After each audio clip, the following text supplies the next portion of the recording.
ولقد يسرنا القرآن للذكر فهل من مدكر. بسم الله الرحمن الرحيم. الحمد لله رب العالمين والصلاة والسلام على أشرف الأنبياء والمرسلين سيدنا محمد وعلى آله وصحبه أجمعين. Our today's lesson, inshallah, is going to be on آداب قضاء الحاجة. What is آداب قضاء الحاجة? It means the manners and etiquette of easing oneself. And what do you mean by easing oneself? Going to toilet, going to urinate. This is called قضاء الحاجة. That is the manners of relieving yourself. That if you go to the toilet or you go to urinate, how are you going to do inside there when you are easing yourself? Either you are defecating or you are urinating. And when you are urinating, how are you going to do? When you finish urinating or defecating, what are you going to do? How do you clean yourself? What do you say? The dua you are going to say. This is the meaning of Adabu Qada al-Haja. That is the etiquette of relieving oneself. The first thing here is Azkaru Dukhul al-Hammam wal-Khuruj minhu. The first thing you should think of if you are entering the toilet is the Azkar, the special duas, the supplications for entering the toilet and coming out of the toilet. There is dua for entering the toilet and there is dua for coming out of the toilet.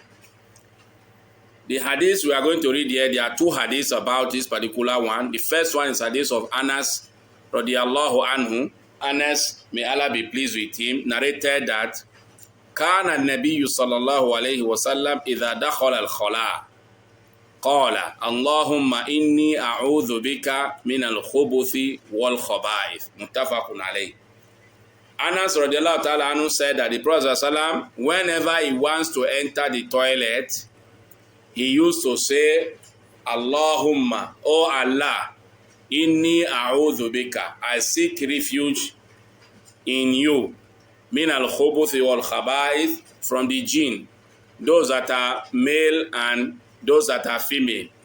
I seek refuge in you from the male and female jinns, because the jinns, especially the bad jinns, they used to be in dirty places like toilet. That's why if you are entering there, you have to make dua so that Allah subhanahu wa ta'ala will protect you. If not, they can harm you while you are inside the toilet. So that's why you have to say this dua before entering the toilet. Allahumma inni a'udhu bika min al-khubuthi wal-khaba'ith. So al-khubuth is zukranul jinn and al-khaba'ith as inathul jinn. That is both the male and female jinn, the wicked jinns. You seek refuge from them, from Almighty Allah, while entering the toilet. This is the dua for entering the toilet. The second hadith, which is the hadith of Aisha radiallahu ta'ala anha, is going to teach us the dua for coming out of the toilet. When you are coming out, which dua do you read? Aisha narrated that the Prophet ﷺ said, or that the Prophet ﷺ used to recite this particular dua if he is coming out of the toilet. What is this dua? The dua is Gufranak. Sekana Nabi Sasa idha kharaja min al-ghait qala Gufranak. Gufranak means, oh Allah, forgive me. Why is he seeking forgiveness from Allah? Because it's possible that when he was inside the toilet, he must have done something that Allah does not like. He must have committed sin. That is why when you are inside the toilet, when you come out, you ask Allah to forgive you. So this is a dua the Prophet ﷺ used to recite when he is coming out from the toilet. Now we have learned two duas, the dua for entering the toilet and the dua for coming out of the toilet. This is the first thing. The second manner or etiquette of relieving oneself is al-inhirafu anil qibla. You have to turn away your face from the qibla direction if you are using the toilet. Don't face qibla or give your back to qibla when you are inside the toilet. There are two hadiths here we are going to read. The first hadith is hadith of Abu Ayyub al-Ansari radiyallahu ta'ala anhu, who said that the Prophet ﷺ said, إِذَا أَتَيْتُمُ الْغَائِطِ فَلَا تَسْتَقْبِلُوا الْقِبْلَةَ وَلَا تَسْتَدْبِرُوهَا. That whenever you come to the toilet to ease yourself, whenever you go to a place to ease yourself, like you go to defecate or you go to urinate, do not face the Qibla or give your back to the Qibla. وَلَكِنْ شَرِّقُوا أَوْ غَرِّبُوا.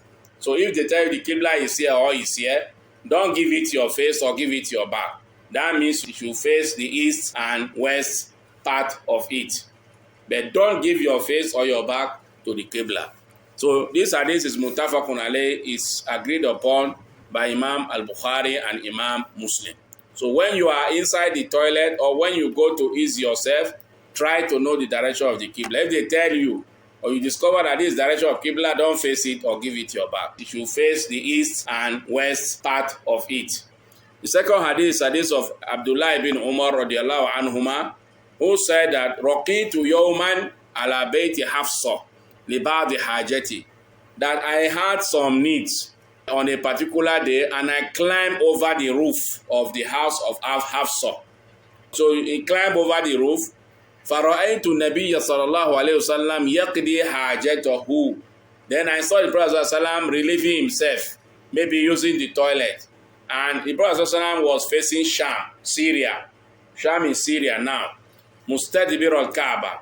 He was facing Sham and giving his back to the direction of the Kaaba. So this is a particular hadith which Ibn Umar radiallahu ta'ala narrated for the Prophet ﷺ. The Prophet ﷺ was facing the direction of Sham and giving his back to the Qibla. This particular hadith, it is somehow against the other hadith which we read, because he said you should not face or give your back to the Qibla. But in this hadith, the Prophet ﷺ gave his back to the Qibla. That is why some ulamas, they said that if you are inside the house, toilet is inside the house, already been built, you can face or give your back to the direction of the Qibla. But if you are outside, an open place, then don't give your face or your back to the Qibla, because it's possible that this particular toilet was already built that time. So when he saw the Prophet using it, the Prophet was giving his back to Kaaba and his front to the opposite direction. What we benefit from this topic today is that Islam is a very great religion. Islam regulates all affairs of the life of a Muslim, whether it is small or it is big. And that is why it has come to make rules and manners and etiquette for every aspect of the life of a Muslim, in which a Muslim will benefit from in this world and in the hereafter. And among these things that Islam makes rules for is that action or that act of going to toilet or going to relieve yourself.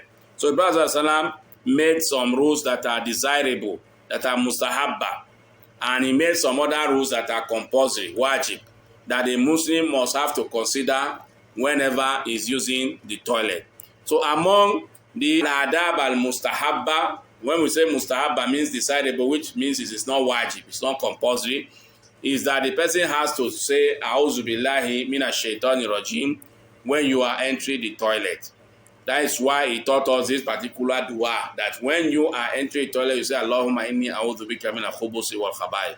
The khubus wal khaba'ith are the shayateen al-jinn, whether they are male or female shayateen among the jinn. Because that is the place where they live. They live in the toilet. No matter how clean your toilet is, you wash it, that is the place where the bad jinns, both male and female jinns, they live. That's why if you go to the toilet, don't waste too much time in the toilet. Don't talk inside toilet. You make sure that you do whatever you want to do and come out. Because if you are there doing all those things, the jinn can harm you. Similarly, if you are coming out of the toilet, then you say Ghufranak, that you should ask Allah for forgiveness when you are coming out. After you have relieved yourself, you have removed the urine, you have removed the excreta, and you have washed your body, then you say this particular dua. Because it's possible that you must have maybe committed some sins while you are inside that toilet. Another etiquette or manner is that Prophet ﷺ forbade us from facing the direction of the Qibla while you are urinating or while you are using the toilet or you are defecating. Why is it forbidden? Because the Qibla is the place where all Muslims all over the world face in their prayers. So to honor that particular Qibla, you need not to face it while you are using the toilet. So you are not supposed to face the Qibla while you are using the toilet. That is why he forbade us from doing that. Now, what are the benefits?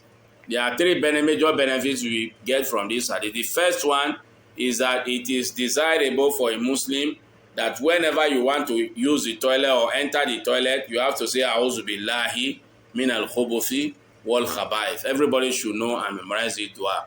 Then secondly, it is also desirable that when you are coming out of the toilet, you say Ghufranak. Ghufranak means Allahumma gfirli.